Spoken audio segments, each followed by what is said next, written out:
चलिए शुरू करते हैं कार्बनिक रसायन ऑर्गेनिक केमिस्ट्री। टोटल 100 कितने क्वेश्चन है? 122 क्वेश्चन है, याद रखिएगा। इसमें कोई बातें नहीं करेंगे, कोई इस पे डिटेल नहीं करेंगे। जो भी डॉट लगेगा, मैंने सोचा है, एक आइडिया लगाया कि कम्युनिटी पोस्ट में वो कर देंगे। जो आपको डॉट लगेगा उसे कम्युनिटी पोस्ट में क्वेश्चन के रूप में बना भी देंगे और उसका डिटेल के साथ समझा भी देंगे।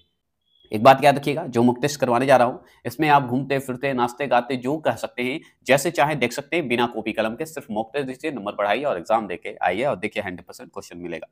वाला क्वेश्चन है, प्रयोगशाला में संश्लेषित किया जाने वाला प्रथम कार्बनिक यौगिक था। कौन है प्रथम कार्बनिक यौगिक? बताएंगे तो ऑप्शन नंबर सी जो लगाएंगे वो सही लगाएंगे, यूरिया। क्या? यूरिया जो लगाएंगे वो सही लगाएंगे। चलिएगा, दूसरा प्रश्न आपके सामने है।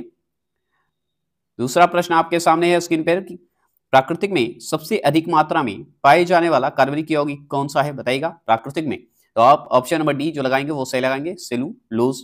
याद रखिएगा। तीसरा प्रश्न बताइएगा कि कार्बनिक यौगिक में हाइड्रोजन के अतिरिक्त कौन सा तत्व जो है समानता होती है? कौन सा तत्व समानता होती है? तो कार्बनिक यौगिक में कार्बन ही ऑप्शन में है, तो टिक लगा दीजिए ना। इसमें सोचना है और डिटेल बाद में बात करेंगे, है ना, क्योंकि मॉक टेस्ट दे रहे हैं हम। ठीक है, क्योंकि बात करते हैं कार्बनिक यौगिक जिसे CH3OH का IUPAC पद्धति के नाम है। IUPAC इसकी पद्धति होती है। इसमें से बताना है कि जो कार्बनिक यौगिक का जो CH3OH है उसका बताइए क्या होगी, क्या होगा। तो आप जानते हैं मेथनॉल का नाम सुने हैं, वो होगा। ठीक है, ऑप्शन नंबर ए। अब सवाल पूछता है इसलिए जरूरी है। पांचवा प्रश्न क्या है कि इथिलीन का IUPAC नाम है। क्या नाम है बताइएगा। जब ऑनलाइन में पढ़ाऊंगा इसका केमिस्ट्री का तो आपको क्लियर कर दूंगा। बताइएगा इथिलीन का IUPAC नाम है क्या? बताइएगा। पांचवा प्रश्न का जवाब देंगे तो याद रखिएगा, इथिलीन का है तो इथीन होगा। आप अच्छे से जानते हैं पांचवा प्रश्न का ये होगा। इसका सूत्र अगर पूछा जाए तो आप क्या बताइएगा? C2H4 बता दीजिएगा इथिलीन का, चलेगा। छठे प्रश्न की बात करें, एसिटिलीन का IUPAC नाम बताइए। तो देखिए एसिटिलीन का होगा एथाइन हो जाएगा, जो कि ऑप्शन नंबर बी लगाएंगे, वो सही लगाएंगे। और इसका सूत्र पूछे तो इसका भी C2H2 हो जाता है। आप अच्छे से जानते हैं, है ना, एसिटिलीन। अब देखिए एक बात याद रखिए, ई के जगह पे ए भी दे देता है, इसलिए कंफ्यूज मत होइएगा। सातवां प्रश्न देखिए, क्लोरोफॉर्म का IUPAC नाम है। कौन सा आंसर होगा बताइएगा सातवां प्रश्न का? तो ऑप्शन नंबर ए याद रखिएगा, ट्राई क्लोरोमीथेन होगा। ट्राई क्लोरोमीथेन याद रखिएगा। और अगर क्लोरोफॉर्म ये सब सूत्र की बात करेंगे तो CHCl3 होता है, ये आप जानते हैं। ये सब ऐसे ही बता दे रहा हूँ, जरूरी नहीं है, वो सब बाद में देखा जाएगा। अब देखिए क्लोरल का IUPAC नाम बताइए, इसका क्या होगा? देखिए ई के जगह पे ए भी दे देता है कहीं कहीं, ये जरूर ध्यान रखिएगा। तो आठवें प्रश्न का जवाब देंगे तो इसे ट्राई कोलोरे कहाँ है? ट्राई कोलोरे तो है नहीं, दिख रहा है। ट्राई कोलोरे है तो ऑप्शन नंबर डी जो देख रहे हैं वो सही रखेंगे। ट्राई कोलोरो इथेन भी, ट्राई कोलोरे भी दे देता है, ये जरूर ध्यान रखिएगा। तो ट्राई कोलोरे इथेन लगा दीजिएगा, ठीक है, कोई दिक्कत नहीं। इथेन की जगह पे एथेन भी कर देता है। आठवां प्रश्न का जो डी लगाए वो सही लगाए। नौवां प्रश्न बताइए। नौवां प्रश्न है फिनॉल एक यौगिक है। तो फिनॉल एक क्या है बताइएगा। फिनॉल एक क्या है? तो ऑप्शन नंबर बी एरोमेटिक है। क्या है? एरोमेटिक है। चलिएगा 10वां प्रश्न बताएंगे। 10वां प्रश्न है एल्कोहल एल्कोहल में पाया जाने वाला अभिक्रियाशील मूलक है। तो एल्कोहल में पाए जाने वाला अभिक्रियाशील मूलक कौन सा है बताइएगा। इसका आंसर का जवाब देंगे तो हम जवाब देंगे ऑप्शन नंबर डी, याद रखिएगा, OH होगा। याद रखेंगे, ये सब ध्यान रखिएगा। ऐसे तो बहुत लंबा है कि OH है क्या, तो हाइड्रोइक क्रियात्मक समूह है ये, है ना, इस तरह से है। तो ये सब बाद में हम बात करेंगे, अभी तो मॉक टेस्ट दे रहे हैं, मॉक टेस्ट दीजिए। जहां कंफ्यूजन हो कमेंट बॉक्स में करिएगा, उसका कम्युनिटी पोस्ट में करके हम उसका डिटेल के साथ दे देंगे, ठीक है। अब देखिए एल्डिहाइड में पाए जाने वाला अभिक्रियाशील मूलक कौन सा है? कौन मूलक है बताइएगा, इसमें कौन सा होगा बताएंगे। 11वां प्रश्न का आंसर का जवाब बहुत अच्छे से आप जानते होंगे कि डैश CHO है। क्या है? 11वां प्रश्न का ऑप्शन नंबर बी जो लगाएंगे वो सही लगाएंगे। 12वां प्रश्न का बताइए। 12वां प्रश्न का आंसर क्या होगा? कीटोन। कीटोन में कौन सा अभिक्रियाशील मूलक उपस्थित रहता है? कौन सा रहता है बताएंगे। तो C बराबर O रहता है। C बराबर O रहता है, ठीक है, जरूर ध्यान रखिएगा। 12वां प्रश्न का आंसर का जवाब देंगे सी।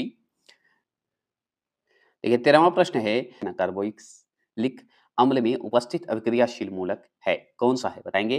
13वां प्रश्न का आंसर का जवाब देंगे ऑप्शन नंबर बी है COOH होगा, ठीक है। अब इसका ठीक है, तो ये सब तो बाद में बात करेंगे। अभी मॉक टेस्ट दे रहे हैं, तो मॉक टेस्ट नहीं समझ में आया कमेंट बॉक्स में करिएगा। तो कार्बनिक यौगिक को रासायनिक गुण प्रदान करने वाला समूह कहलाता है। कौन सा समूह कहलाएगा ये बताएंगे 14 प्रश्न का। तो ऑप्शन नंबर ए क्रियाशील समूह कहलाएगा। 15वां प्रश्न क्या है कि संतृप्त संतृप्त हाइड्रोकार्बन का समान सूत्र। तो समान सूत्र कौन होगा पता है? ऑप्शन नंबर बी जो लगाएंगे वो सही लगाएंगे, CnH2n+2 होगा, ये सही है। आगे चलिए, आगे सवाल है कि 16वां प्रश्न देखिए, 16वां प्रश्न देखिए और 17वां प्रश्न दोनों में थोड़ा सा कंफ्यूजन होगा और वो भी क्लियर कर देते हैं। जैसे एल्काइन का समान सूत्र होता है, तो एल्काइन का समान सूत्र क्या है पता है? Cn, याद रखिएगा ऑप्शन नंबर बी ही होगा, CnH2n-2 हो जाता है, ठीक है। और यही एल्कीन है, ये क्या है? एल्काइन का ये सूत्र हो गया, ध्यान से देख लीजिए। एल्कीन का क्या सूत्र होगा? ये 2 - 2 हट जाएगा, +2 हट के जगह पे CnH2n हो जाएगा, बस CnH2n हो जाएगा। ये सिर्फ मैं याद करवाने के पॉइंट ऑफ व्यू से बोला हूं और कुछ नहीं। 18वां प्रश्न, अब देखिए, एल्काइन हो गया, एल्कीन हो गया, तो एल्केन है, एल्केन भी तो सूत्र है यहाँ पे। एल्केन का समान सूत्र बताइए, तो क्या होगा 18 में? ऑप्शन नंबर सी लीजिए, प्लस हो जाएगा। क्लियर हो गए? तो CnH2n+2 होगा। क्लियर हो गए? तो देखिए, अगर आपसे पूछेगा एल्काइन, जैसे ही एल्काइन शब्द आएगा तो यहाँ पे -2 याद रखिएगा, ठीक है। एल्कीन बोलेगा तो इसमें -2 या +2 हटा दीजिएगा। अगर एल्केन बोल देगा, केन बोल देगा, मतलब एल्केन बोल देगा, तो इसमें क्या करिएगा? +2 लगा दीजिएगा, बस। क्लियर हो गए? चलिएगा, ये पूछता है, इसमें से 3 में से एक क्वेश्चन जरूर पूछेगा, ये बहुत इंपॉर्टेंट है। अब देखिए, ये भी पढ़ के आए हैं, एसिटिलीन का मूला अनुपात जो है, अनुपाती या अनुपात जो है सूत्र है, कौन सा है बताइएगा? मूल रूप से बताइएगा। तो अभी हम पढ़े थे C2H2 पढ़े थे, है ना। तो ऑप्शन नंबर डी जो लगाएंगे वो सही लगाएंगे। आगे चलिएगा, आगे सवाल है 20वां प्रश्न है, निम्न में किन दो कार्बनिक यौगिक के मूल अनुपात सूत्र समान होते हैं? किसके समान होते हैं बताइएगा? बता सकते हैं तो बताइएगा। तो आप आराम से बताइएगा। 20वां प्रश्न का ऑप्शन नंबर डी, एसिटिलीन और बेंजीन का समान सूत्र होता है, एकदम सही होता है, C2H2 होता है ना। चलिएगा आगे, 21वां प्रश्न की बात करते हैं, तो किस ठोस पदार्थ के बिना द्रव्य में बदले सीधे वाष्प अवस्था में परिवर्तित होने को कहते हैं? क्या कहते हैं बताइएगा? तो ऑप्शन नंबर सी ऊर्ध्वपातन कहलाता है। क्या कहलाता है? ऑप्शन नंबर सी ऊर्ध्वपातन। 22वां प्रश्न क्या है कि कार्बनिक यौगिकों के सूक्ष्म जीवों द्वारा धीरे धीरे अपघटित होने वाली क्रिया को कहते हैं? क्या कहते हैं बताएंगे? 22वां प्रश्न का ऑप्शन नंबर डी, किण्वन। क्या कहते हैं? किण्वन कहते हैं। 23वां प्रश्न क्या है कि किण्वन का उदाहरण है? क्या उदाहरण है बताइए? किण्वन का उदाहरण क्या है? 23वां प्रश्न का जवाब देंगे तो ऑप्शन नंबर डी जो लगाएंगे ये सही लगाएंगे। इनमें सभी होंगे, क्या कि दूध का खट्टा होना, गीले आटे का खट्टा होना, मतलब खट्टा होना, गन्ने के रस से शराब बनाना, ये सब जो है आपका किण्वन का कारण है। अब किण्वन का आप जानते हैं, इंग्लिश में अगर उच्चारण करना चाहते हैं तो करिएगा कमेंट बॉक्स में।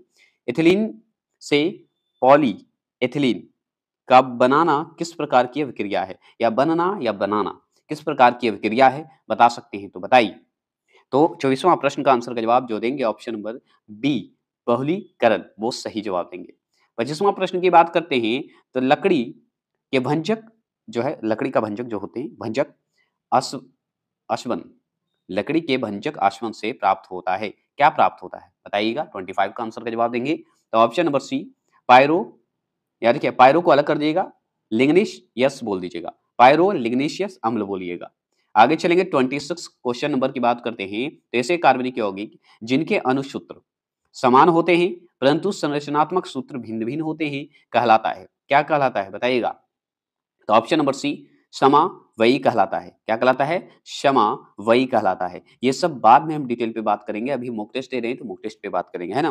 निम्नलिखित में कौन समवयता प्रदर्शित करता है? तो समवयता प्रदर्शित करता है, कौन करता है ये बता सकते हैं तो बताइए। तो याद रखिएगा ऑप्शन नंबर डी जो लगाएंगे वो सही लगाएंगे, ब्यूटेन। 28वां प्रश्न की बात करते हैं। 28वां प्रश्न है, एक मिनट, 28वां प्रश्न है कि नॉर्मल, नॉर्मल ऐसे बोलते हैं, नॉर्मल हो गया, नॉर्मल ब्यूटेन और आइसोब्यूटेन है, आइसोब्यूटेन रहेगा। इसका आंसर क्या होगा? 28वां प्रश्न का जवाब देंगे तो ऑप्शन नंबर बी जो लगाएंगे वो सही लगाएंगे, चेन आइसोमर। क्या होगा? आइसोमर।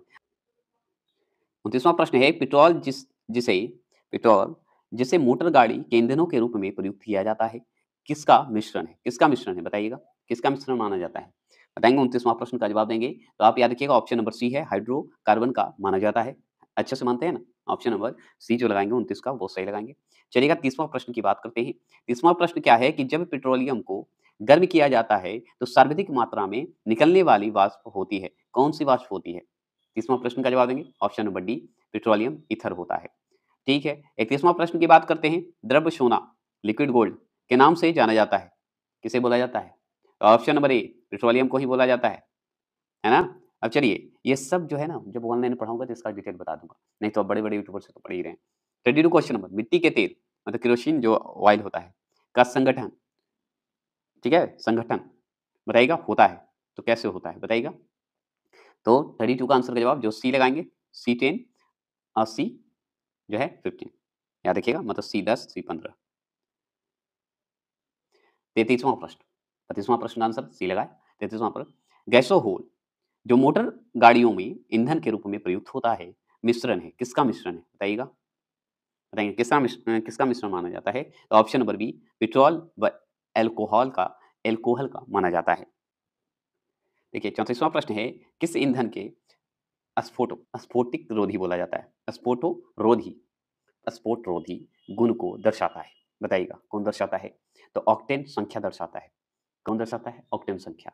ठीक है, अब ऑक्टेन संख्या है तो चलिए बात करते हैं। अच्छे जो है स्फोट बोलते हैं, स्फोट रोधी यौगिक के ऑक्टेन संख्या का मान होता है, कितना मान होता है, ऑक्टेन संख्या का मान पूछ रहा है, बताइए। ऑप्शन नंबर ए उच्च होता है, फास्ट करके वीडियो देख लीजिएगा। 36 कार के इंजन में नॉकिंग से बचने के लिए प्रयोग में लाया जाता है, बताइएगा प्रयोग में क्या लाया जाता है। 36 का आंसर का जवाब देंगे, 36 का आंसर का जवाब देंगे। तो ऑप्शन नंबर सी याद रखिएगा, लेड ट्राई थाइल कहते हैं, याद रखिएगा। किस पेट्रोलियम कंपनी के स्पीड नामक एक उच्च गुणवत्ता वाले पेट्रोल को बाजार में उतारा है, कौन सा बताइएगा। 37 का option number A Bharat petroleum उतारा है। 38 क्वेश्चन नंबर की बात करते हैं, पेट्रोलियम से प्राप्त होने वाला मोम मतलब वैक्स कौन सा है, उसका नाम बता सकते हैं। 38 का ऑप्शन नंबर सी पैराफिन मोम। 39 का आंसर का जवाब दीजिएगा, स्पर्मेटी मोम कहां से प्राप्त होता है, बताइएगा कहां से प्राप्त होता है। ऑप्शन नंबर डी हवेल से। 40वां प्रश्न की बात करें, व्यापारिक वैसलीन किससे निकाला जाता है। तो व्यापारिक वैसलीन किससे निकाला जाता है बता सकते हैं। 40वां प्रश्न का ऑप्शन नंबर डी पेट्रोलियम से। 41वां प्रश्न की बात करें, सभी एलिफैटिक यौगिकों का जन्मदाता माना जाता है, किसे माना जाता है। Option number A methane. 42 का आंसर का जवाब दीजिएगा, मीथेन अणु की आकृति होती है। तो मीथेन अणु की आकृति होती है, क्या आंसर होगा बताइएगा। 42 का डी होगा, सम चतुष्फलकीय होता है। तो मीथेन अणु की आकृति होती है, सम चतुष्फलकीय होता है। 42 का डी होगा, याद रखिएगा। चलिए 43 की बात करते हैं, तो मीथेन अणु में कार्बन और हाइड्रोजन के बीच का जो है बंधन कोण होता है, कितना डिग्री का होगा बंधन कोण, अगर आपसे पूछ रहा है तो बता सकते हैं। तो 43वां प्रश्न का भी आंसर जो है ऑप्शन नंबर डी होगा, याद रखिएगा। 109 डिग्री 28 याद रखिए मिनट वो इंडिकेट करता है। 44वां प्रश्न है, ठीक है, 44वां प्रश्न है कि निम्नलिखित में से किस गैस को मार्स गैस के नाम से जाना जाता है। मार्स गैस के नाम से मतलब मंगल गैस के नाम से जाना जाता है, बताइएगा 44 को।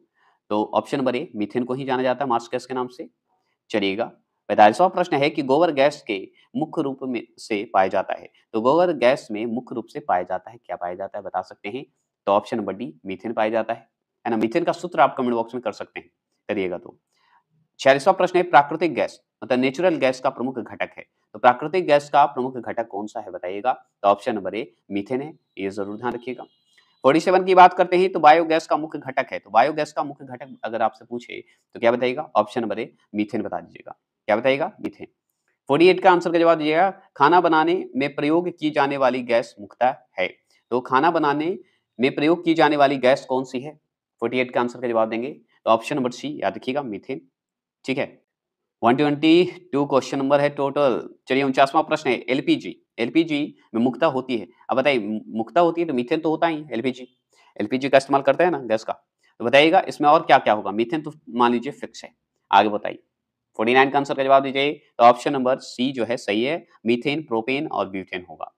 आगे चलेंगे 50वां प्रश्न है आपके सामने कि सुरक्षा की दृष्टि से खाना पकाने वाली एलपीजी गैस सिलेंडर में क्या भरकर गैस को गंध युक्त बनाया जाता है ताकि रिसाव की स्थिति में शीघ्र पता चल सके।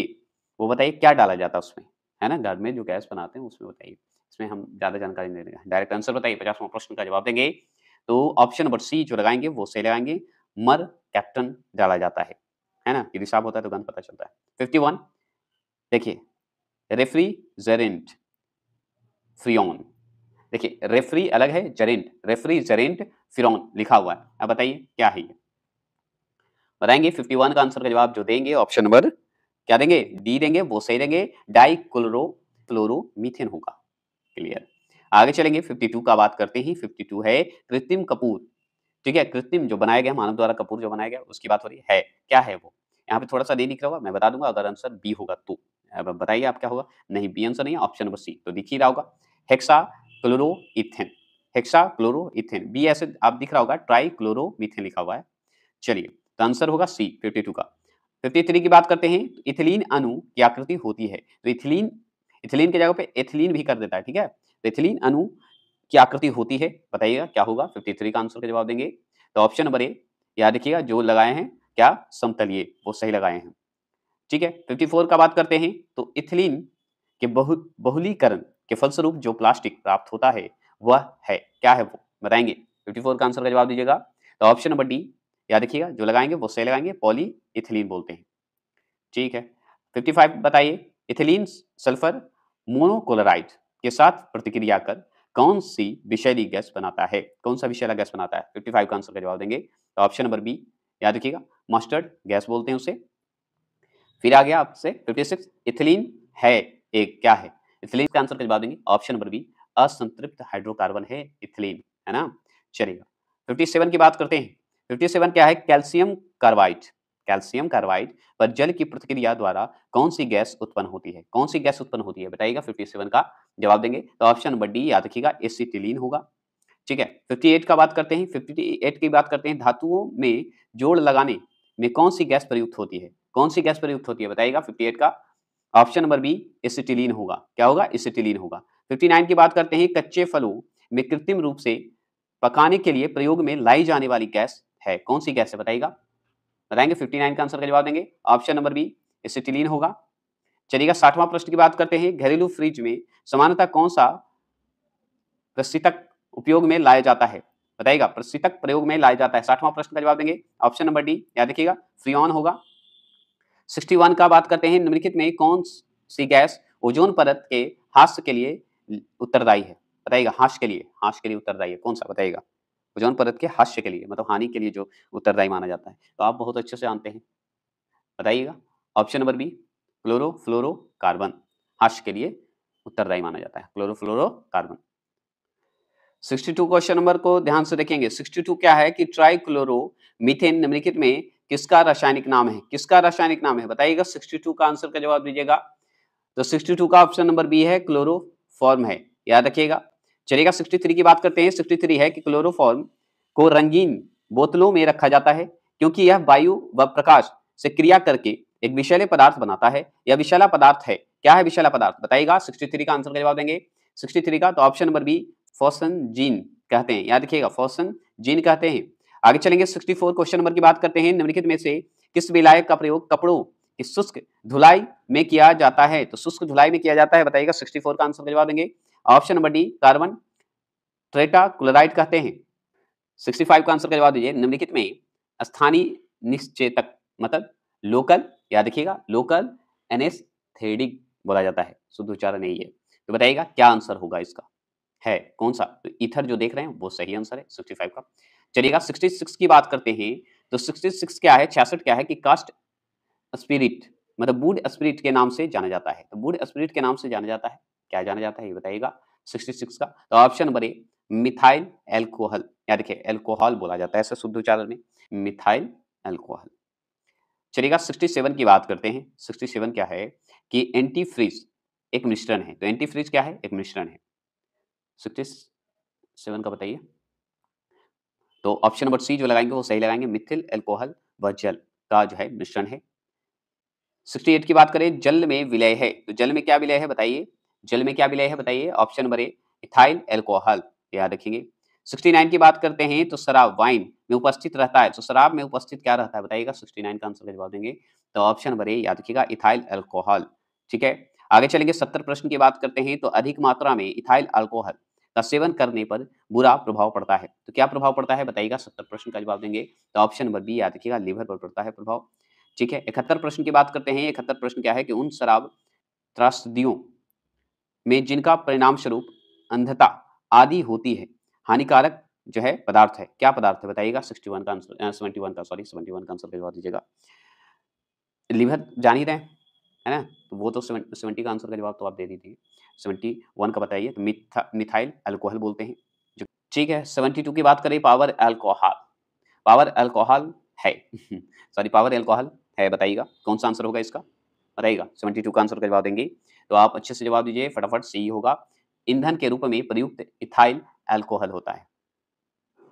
चलेगा 73 की बात करते हैं। 73 क्वेश्चन नंबर आपके सामने है स्क्रीन पे है। तो 73 क्या है कि टिंचर आयोडीन है। तो टिंचर आयोडीन क्या है बताइएगा? 73 का आंसर का जवाब देंगे ऑप्शन नंबर डी है आयोडीन व अल्कोहलिक विलयन होता है।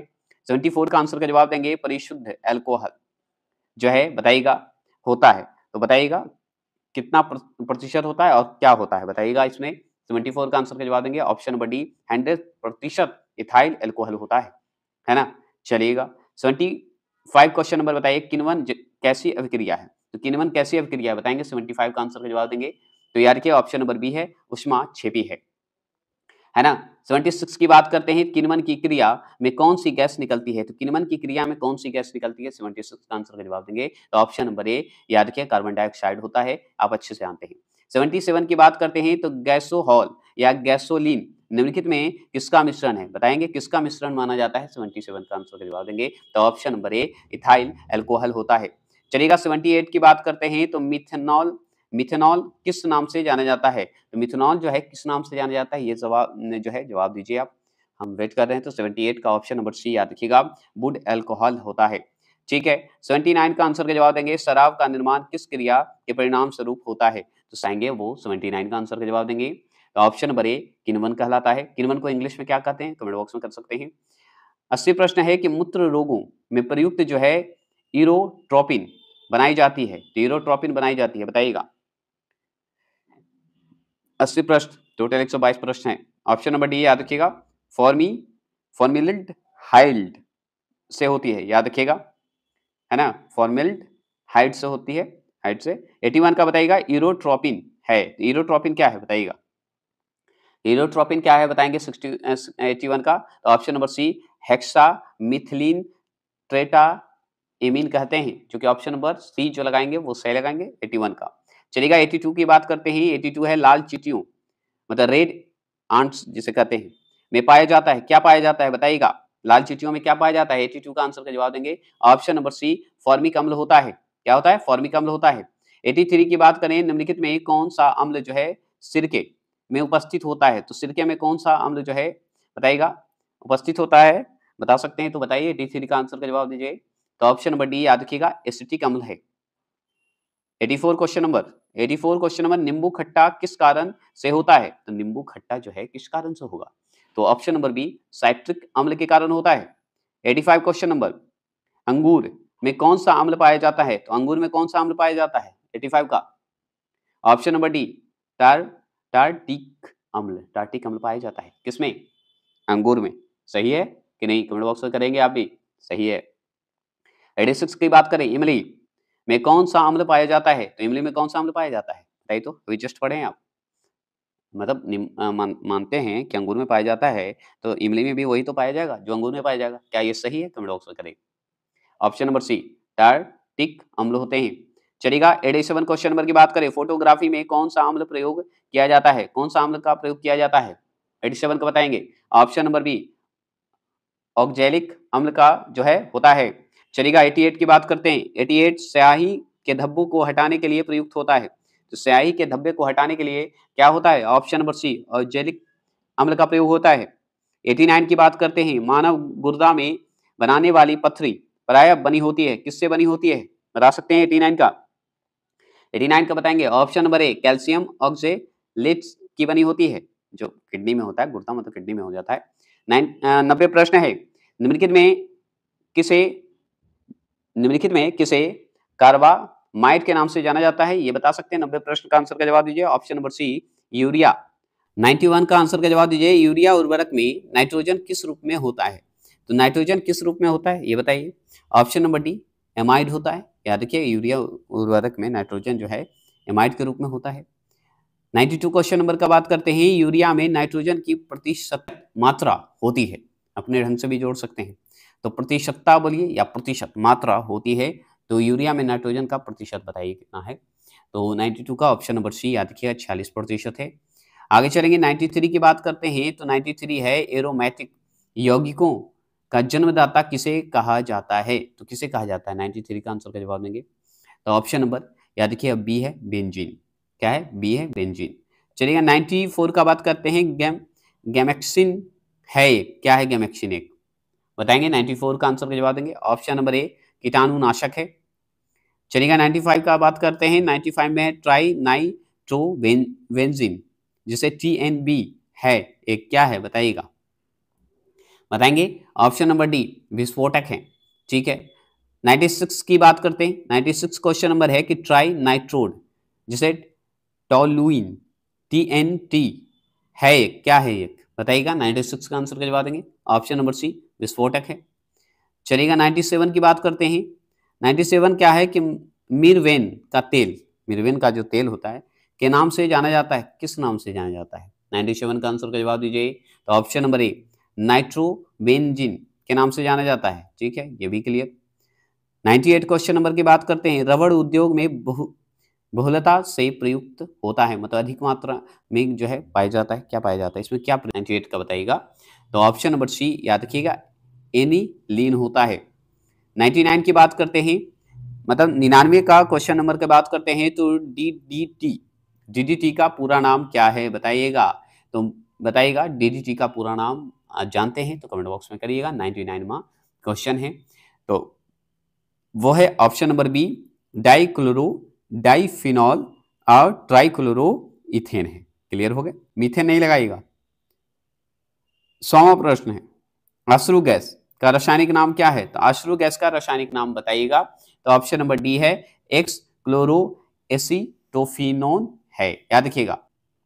101 प्रश्न की बात करें, दवा बनाने के काम आता है, तो दवा बनाने के काम क्या आता है बताइएगा। तो ऑप्शन नंबर ए बेंजोइक अम्ल होता है।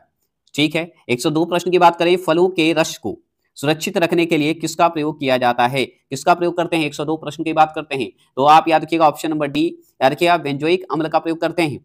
अच्छा 103 प्रश्न की बात करते हैं।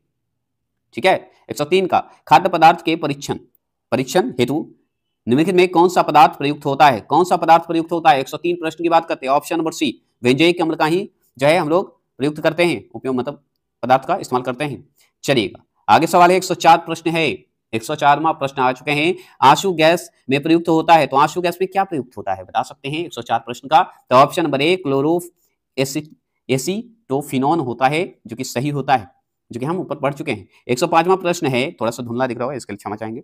105वां प्रश्न है शौचालयों में दुर्गंधनाशी के रूप में किसका प्रयोग किया जाता है, दुर्गंधनाशी मतलब दुर्गंध को हटाने के लिए बताइएगा किसका प्रयोग किया जाता है। 105वां प्रश्न बताइएगा, शौचालय मतलब बाथरूम जानवे करते हैं आप लोग है ना। तो 105वां प्रश्न का जवाब देंगे तो आप ऑप्शन नंबर ए ऑर्थोक्लोरोफिनॉल का इस्तेमाल करते हैं, फिनॉल नहीं बोलते हैं, ले आओ, सब लोग घर में बोलते हैं, हम लोग भी इस्तेमाल करते हैं, आप लोग भी करते होंगे। 106 प्रश्न बालों को रंगने के लिए निम्नलिखित में किस रसायन का प्रयोग किया जाता है, तो किस रसायन का प्रयोग करते हैं। 106वां प्रश्न option number C paraphenol phenyl diamine का प्रयोग करते हैं।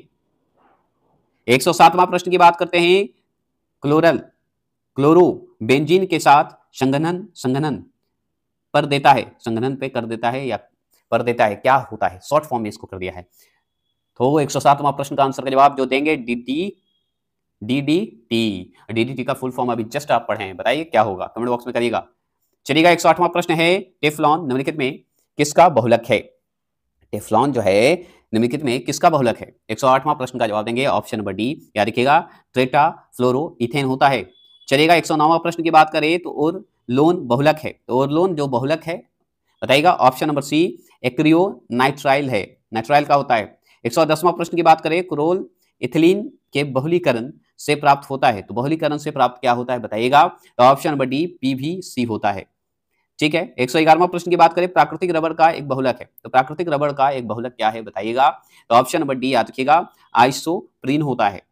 112वां प्रश्न आ गए हैं हम लोग, बुलेट प्रूफ पदार्थ बनाने के लिए निम्नलिखित में कौन सा बहुलक प्रयुक्त होता है, कौन सा जो है पदार्थ इंपॉर्टेंट है बताइएगा, मतलब बहुलक जो है कौन सा इंपॉर्टेंट है।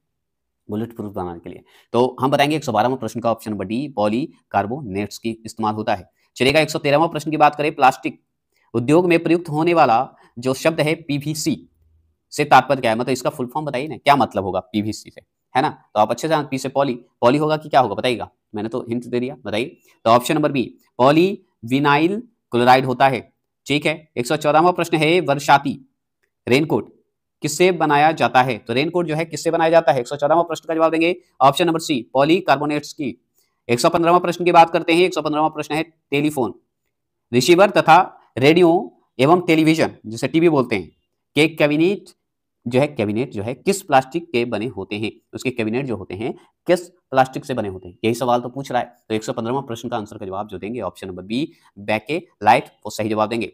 116वां प्रश्न की बात करें, नॉन स्टिकी बर्तनों के निर्माण में प्रयुक्त प्लास्टिक है, कौन सा प्लास्टिक है बताइएगा? 116वां प्रश्न का जवाब देंगे तो ऑप्शन नंबर डी टेफ्लॉन है, टेफ्लॉन है। आगे चलेंगे, लाह है एक, ला एक क्या है? ऑप्शन नंबर बी है प्राकृतिक बहुलक है। चलिएगा 118वां प्रश्न की बात करते हैं, मानव निर्मित प्रथम कृत्रिम रेशा था, वो कौन सा है बताइएगा? 118वां प्रश्न का बी है, नायलॉन है। ठीक है, चलिएगा 119वां प्रश्न की बात करते हैं, नायलॉन बनाने के लिए प्रयुक्त कच्चा पदार्थ है, कौन सा पदार्थ है बताइएगा? बताएंगे तो ऑप्शन नंबर बी याद रखिएगा, एडीपिक अम्ल है। ठीक है, चलिए आगे चलते हैं, 120वां प्रश्न की बात करते हैं। 120वां प्रश्न की बात करें, नायलॉन है एक, क्या है नायलॉन एक बताइएगा? 120वां प्रश्न की बात करें, ऑप्शन नंबर बी याद रखिएगा, पॉली एमाइड जो है वो सही आंसर है। अब चलते हैं 121वां प्रश्न की बात करते हैं। 121वां प्रश्न है, रबड़ निम्न में से क्या होती है? रबड़ क्या होती है बताइएगा? तो ऑप्शन नंबर ए आइसोप्रीन होता है। 122वां प्रश्न और अंतिम प्रश्न और अंतिम केमिस्ट्री का क्वेश्चन भी है, तो बताइएगा वनस्पति तेल बताएंगे है कौन सा है, क्या है बताइएगा? वनस्पति तेल जो होते हैं उसमें क्या मिले होते हैं, यही तो पूछ रहा है। ऑप्शन नंबर डी जो लगाएंगे वो सही लगाएंगे, असंतृप्त वसीय अम्ल या वसीय अम्लों के ग्लिसराइड होते हैं। मतलब ऑप्शन नंबर डी जो लगाएंगे 122वां प्रश्न का वो सही लगाएंगे, असंतृप्त, ऐसे बोलते हैं, वसीय अम्लों के जो अम्लों के क्या होते हैं? ग्लिसराइड होते हैं, वही आंसर है। और ये लीजिए आपका हो गया खत्म, केमिस्ट्री ही खत्म हो गया, है ना?